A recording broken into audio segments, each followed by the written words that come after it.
Saviez-vous que les familles nordiques, dans des pays comme la Suède, la Norvège et la Finlande, jouissent d'une stabilité économique parmi les plus élevées de la planète? Et ce n'est pas grâce à leur salaire mirobolant ni à leur formule magique, hein. La différence réside dans 10 règles d'or, aussi simples que puissantes, que les banques ne vous dévoileront jamais, car si vous les connaissiez, vous ne dépendriez peut-être plus autant d'elles. Ce qui est fascinant, c'est qu'il ne s'agit pas de courir après la richesse immédiate, ni de miser sur des marchés risqués. Elles ont bâti de véritables empires familiaux en suivant des principes tacites, transmis de génération en génération, que chacun, y compris vous, peut appliquer dès aujourd'hui. Je souhaite que vous écoutiez ce qui suit non pas comme de simples conseils, mais comme une méditation financière. Chaque règle est comme une clé qui ouvre une porte vers une autre façon de comprendre l'argent, sans anxiété, sans précipitation, avec clarté et détermination. Suivez-moi jusqu'à la fin, car ce que vous découvrirez aujourd'hui n'est pas un conseil d'épargne banal, ni une formule de motivation creuse. Voici les 10 règles d'or que votre banque ne vous dira jamais, mais qui peuvent changer à jamais votre rapport à l'argent. Règle numéro 1. La patience, un investissement invisible. Nous vivons dans un monde qui évolue à toute vitesse. La publicité nous bombarde de promesses de profits rapides, d'offres miracles et d'opportunités à ne pas manquer. Pourtant, les familles nordiques ont appris à considérer l'argent sous un angle différent. Elles comprennent que la patience est l'atout le plus puissant de l'univers financier. Pour elles, investir n'est pas un sprint, mais un marathon couru sereinement. Leur vision n'est pas de 6 mois ou 3 ans, mais de 30 voire 40 ans. Elles pensent en termes de génération et non de mode passagère. Et cet état d'esprit change tout. C'est là qu'entre en jeu la magie des intérêts composés. Imaginez que vous plantez une graine aujourd'hui et que vous l'arrosez constamment. Cette graine se transforme en un arbre qui porte davantage de fruits chaque année jusqu'au moment où ces fruits se multiplient d'eux-mêmes. Il en va de même avec l'argent. Une petite somme, investie avec discipline et temps, peut atteindre des sommes apparemment impossibles. Si quelqu'un épargne 300 $ par mois dès l'âge de 20 ans et les investit avec un rendement annuel moyen de 7%, à 60 ans, il aura accumulé plus d'1 million de dollars. L'important n'était pas de gagner à la loterie ou d'avoir un salaire exceptionnel, mais plutôt du temps et de la patience. En revanche, si cette même personne commence à épargner à 35 ans, même en cotisant le même montant, elle n'atteindra qu'environ 350 000 $. La différence ne réside pas dans l'effort, mais dans les années manquées. Les Nordiques comprennent cette vérité profonde. La véritable richesse ne se récolte pas immédiatement. Elle est comme un arbre racine solide. Si on le force à porter des fruits avant son temps, les résultats seront faibles et éphémères. Mais si on en prend soin, si on le respecte, le jour viendra où il rapportera tellement que l'on n'aura plus besoin d'essayer. Demandez-vous, que se passerait-il si vous commenciez à semer cette graine financière aujourd'hui? À quel point votre vie serait-elle différente dans 20, 30 ou 40 ans si la patience devenait votre stratégie principale? Règle 2. Ils investissent dans ce qui est vierge et discret. Dans une société où l'argent est souvent utilisé pour se mettre en valeur, les pays nordiques ont décidé d'emprunter une voie différente. Ils préfèrent que leur argent travaille discrètement. Au lieu de dépenser dans des symboles de richesse visibles comme des voitures de luxe, des montres exclusives ou des vêtements de créateurs, ils investissent dans des actifs invisibles, fonds indiciels, ETF mondiaux et portefeuilles diversifiés. La raison est simple et convaincante. Les statistiques montrent que 85% des fonds à gestion active finissent par sous-performer un simple indice boursier à 10 ans. Cela signifie que payer des frais exorbitants à un gestionnaire non seulement ne garantit pas de meilleurs résultats, mais, dans la plupart des cas, détruit même de la valeur. D'un autre côté, en investissant dans un fonds indiciel qui réplique le marché mondial, ils ont accès à des milliers d'entreprises à travers le monde, avec des coûts de gestion minimes et des rendements plus stables. Ainsi, alors que beaucoup courent après l'action en vogue ou la bonne affaire, ils font confiance à la vigueur de l'économie mondiale dans son ensemble. Et le plus intéressant, ils n'ont besoin de personne pour le voir. Ils n'ont pas besoin de la validation extérieure d'une voiture de luxe ou d'une montre rutilante. Pour eux, la vraie richesse réside dans la tranquillité d'esprit que procure le fait de savoir que leur argent fructifie chaque année, silencieusement, loin du bruit et de la spéculation. C'est comme avoir un jardin secret. Personne ne le voit, mais il fleurit un peu plus chaque jour. Ici, je vous propose une suggestion spéciale. Écrivez la phrase « Rien ne m'arrête » Tout me motive dans les commentaires. Faites-en une affirmation personnelle pour vous rappeler que votre argent n'a besoin ni de spectacle ni d'applaudissements pour fructifier, seulement de constance et d'une stratégie silencieuse. Règle numéro 3. La diversification comme philosophie de vie.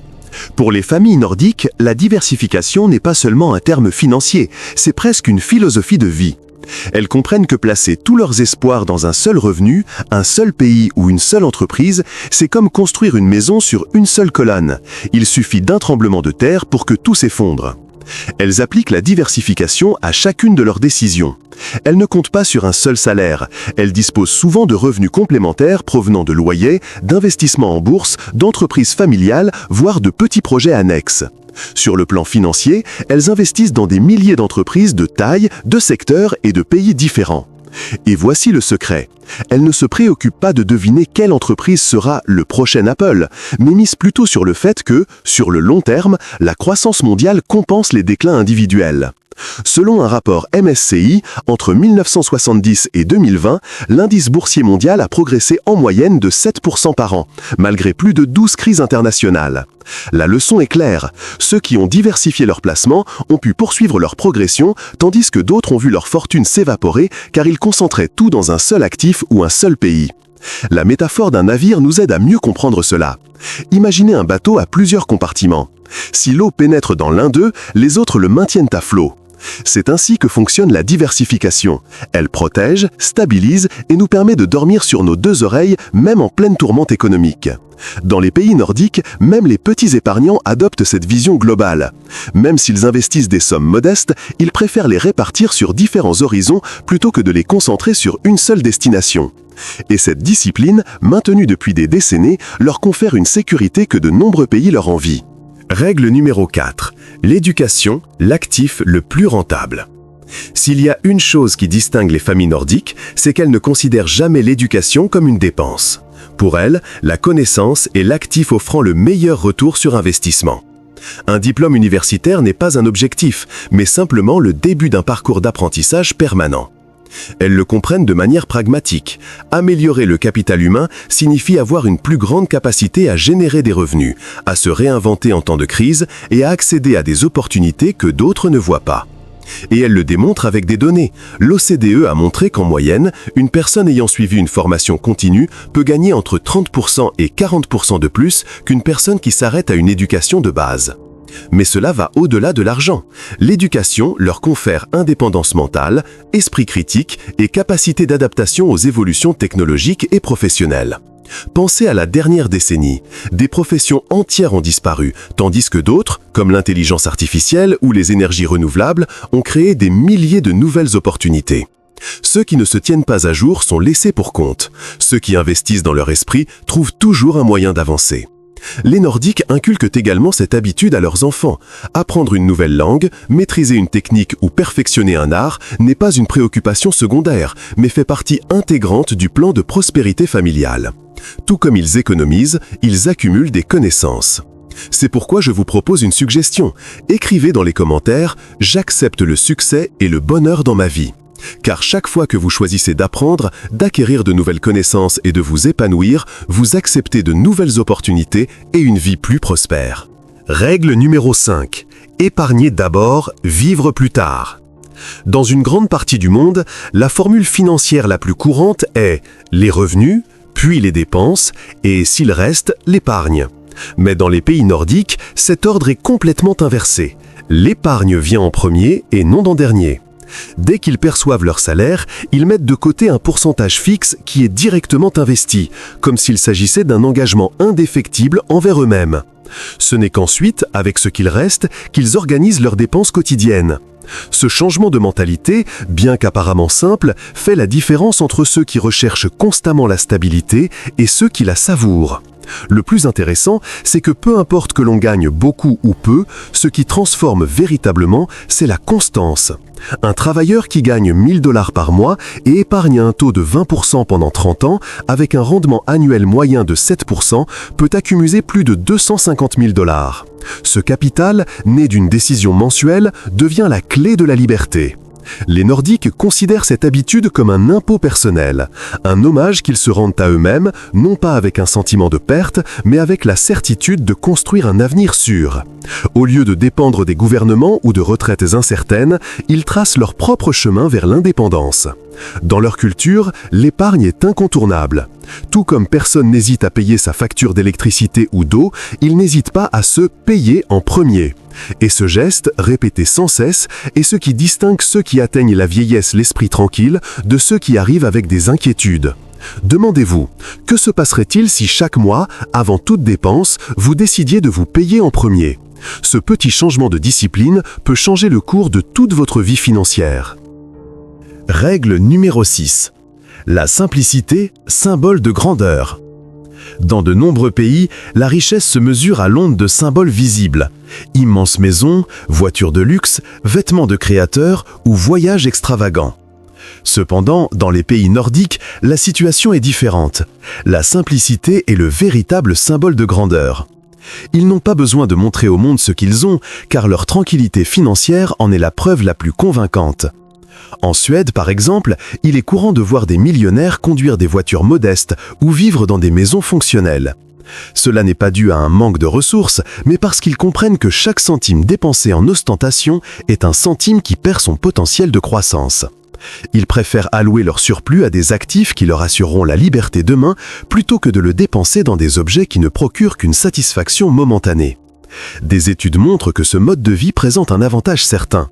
Alors que dans d'autres pays, les familles s'endettent pour sauver les apparences, dans les pays nordiques, le niveau d'endettement personnel est bien plus faible.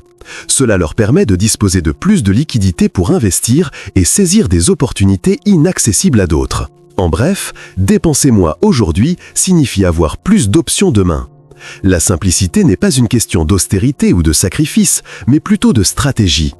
Il ne s'agit pas de renoncer au plaisir, mais plutôt de choisir judicieusement où investir chaque ressource. Et le plus curieux, c'est qu'en vivant avec moins de pression pour paraître, ils profitent davantage de ce qu'ils ont. L'abondance ne se trouve pas dans le luxe, mais dans la tranquillité de savoir que rien ne les étrangle financièrement. Règle numéro 7. Planifier sa retraite dès le plus jeune âge. Dans de nombreux pays, la retraite est perçue comme un sujet lointain, voire inconfortable. La plupart des gens y pensent déjà à l'approche de la retraite, ce qui génère souvent inquiétude et anxiété. Dans les pays nordiques, c'est l'inverse. Les gens commencent à planifier leur retraite dès le début de la vingtaine. Ils la considèrent comme un projet de vie et non comme un fardeau inévitable. L'essentiel, c'est le temps. Verser régulièrement de petites sommes à des fonds de pension ou à des régimes privés dès le plus jeune âge permet aux intérêts composés de jouer discrètement en votre faveur. Pour mettre les choses en perspective, une personne qui investit 200 $ par mois dès 25 ans, avec un rendement annuel de 7%, peut accumuler plus de 500 000 $ à 65 ans. À l'inverse, une personne qui commence à 40 ans devrait cotiser presque le triple de ce montant chaque mois pour atteindre le même montant. Cela montre que ce n'est pas tant le montant dont on dispose, mais le moment où on commence. Le temps est un allié plus puissant que n'importe quel montant initial. Les Nordiques l'ont bien compris et c'est pourquoi ils s'assurent de semer tôt. Ce qui est intéressant, c'est qu'ils ne le font pas par peur, mais plutôt par vision. Pour eux, planifier sa retraite signifie se construire un avenir digne, riche en possibilités et sans dépendance financière. Atteindre la retraite n'est pas une inquiétude, mais plutôt une récompense bien méritée. Dans leur culture, prendre sa retraite signifie profiter de ce qui a été semé et non souffrir de ce qui a été laissé derrière. Et cette différence, bien qu'invisible dans la jeunesse, définit totalement la qualité de vie des personnes âgées. Règle numéro 8. L'argent comme moyen, pas comme fin. L'un des enseignements les plus marquants de la mentalité nordique réside dans leur rapport à l'argent. Alors que dans de nombreux endroits, il devient un trophée, un symbole de statut et de comparaison, pour eux, l'argent n'est qu'un moyen, jamais une fin. Cela ne signifie pas qu'ils ne l'apprécient pas. Au contraire, ils en prennent soin, le font fructifier et l'utilisent à bon escient. Leur motivation, cependant, n'est pas d'accumuler pour le plaisir d'accumuler, mais plutôt ce que cet argent leur procure: stabilité, tranquillité d'esprit, bien-être familial et liberté de choisir leur mode de vie. En ne considérant pas l'argent comme une fin, ils se libèrent de l'un des pièges les plus courants, l'envie et la comparaison. Ils n'ont pas besoin de dépenser pour prouver quoi que ce soit à qui que ce soit, car ils comprennent que la véritable richesse ne réside pas dans ce qui est affiché, mais dans la paix intérieure qu'elle procure. Et cette vision a des effets concrets. Des études de la Banque mondiale montrent que dans les pays nordiques, les niveaux de bonheur et de satisfaction restent élevés, quelle que soit la richesse matérielle visible. C'est parce que l'argent est lié à un objectif clair, bien vivre, et non prétendre vivre mieux que les autres. Cet état d'esprit leur permet de prendre des décisions plus judicieuses car ils ne sont pas guidés par la pression sociale. Ils peuvent rejeter des dépenses inutiles, investir à long terme ou refuser des opportunités douteuses sans avoir l'impression de perdre quoi que ce soit. Au contraire, ils gagnent en liberté. C'est pourquoi je vous invite à renforcer cette idée par une affirmation puissante. Écrivez dans les commentaires « Rien ne m'arrête, tout me motive ». Car lorsque vous comprenez que l'argent est un moyen, votre vie n'est plus liée aux apparences et se connecte à un but plus élevé. Règle numéro 9. Hériter des habitudes, pas seulement des biens. Quand on pense à l'héritage, on pense généralement à la maison, à l'argent ou à la propriété. Mais dans la culture nordique, il existe quelque chose d'encore plus précieux, les habitudes financières transmises de génération en génération. Les enfants grandissent en voyant leurs parents épargner avant de dépenser, investir discrètement, valoriser l'éducation et mener une vie simple mais stratégique. Ces enseignements invisibles sont l'or véritable qui se transmet de main en main, façonnant les mentalités qui savent multiplier les richesses. Une étude de l'université d'Oslo a révélé que 70% des adultes qui pratiquent l'épargne régulièrement l'ont apprise à la maison et non à l'école. Autrement dit, au-delà des sommes héritées, ce qui assure véritablement la prospérité, c'est l'état d'esprit inculqué dès l'enfance. Ce cercle vertueux signifie que chaque génération reçoit non seulement un patrimoine tangible, mais aussi la sagesse nécessaire pour le préserver et le faire fructifier. Contrairement aux cultures où le patrimoine hérité se dissipe en quelques années, celles d'Europe du Nord parviennent à préserver et à accroître l'héritage familial. Le véritable don n'est donc pas le compte en banque, mais la discipline, la vision à long terme et le respect de la valeur de l'argent. C'est la graine qui, une fois germée chez les enfants, garantit des arbres financiers plus solides pour l'avenir. Règle numéro 10. Communauté et confiance dans le système. Un autre pilier fondamental de la richesse nordique est un élément que de nombreuses sociétés doivent encore consolider, la confiance dans leurs institutions et dans la communauté. Certes, ils paient des impôts élevés, mais ils le font en sachant que ces ressources leur reviennent sous forme de soins de santé publique, d'éducation de qualité, d'infrastructures modernes et de sécurité sociale. Ce cercle de confiance a un effet financier immédiat. Les gens n'ont plus besoin de dépenser autant pour des assurances privées, des écoles coûteuses ou des mesures de sécurité extrêmes car le système collectif couvre déjà ces besoins. Par conséquent, leur argent circule plus efficacement et n'est pas dilué dans des dépenses défensives motivées par la méfiance. Pour mettre les choses en perspective, un fait suffit. Au Danemark, plus de 80% de l'enseignement supérieur est financé par l'État, ce qui permet aux familles d'économiser des centaines de milliers de dollars par rapport au pays où chaque étudiant doit financer ses études supérieures. Ces économies sont ensuite réinvesties dans des projets personnels, des entreprises et le patrimoine familial. La confiance réduit également l'anxiété financière. Savoir qu'il existe un filet de sécurité sociale réduit le besoin d'accumuler par peur, ce qui leur permet d'investir plus sereinement et avec prévoyance. Ce n'est pas qu'ils dépensent moins, c'est qu'ils dépensent mieux, car un système solide soutient leurs décisions. En fin de compte, la richesse ne vient pas seulement de l'individu, mais de la communauté dans laquelle ils sont intégrés. Et comprendre cette interdépendance est l'une des clés de leur prospérité. C'est pourquoi je vous invite à écrire dans les commentaires « Je suis prospère et j'attire la richesse ». Car lorsque vous faites confiance au processus et que vous construisez une communauté, votre argent non seulement fructifie, mais se multiplie également pour un bien-être partagé. Ces 10 règles ne sont ni magiques ni une astuce secrète qui ne fonctionne qu'en Europe du Nord. Ce sont des principes universels que chacun peut appliquer à condition d'avoir la discipline nécessaire. La véritable richesse ne naît pas de la chance, mais de la vision, de la patience et de la persévérance. Chaque pas que vous faites aujourd'hui vers cet état d'esprit est un pas en avant vers votre liberté financière. Si ce message vous a interpellé, c'est que vous êtes prêt pour la suite. Abonnez-vous et rejoignez-moi dans ce voyage. Le changement commence maintenant.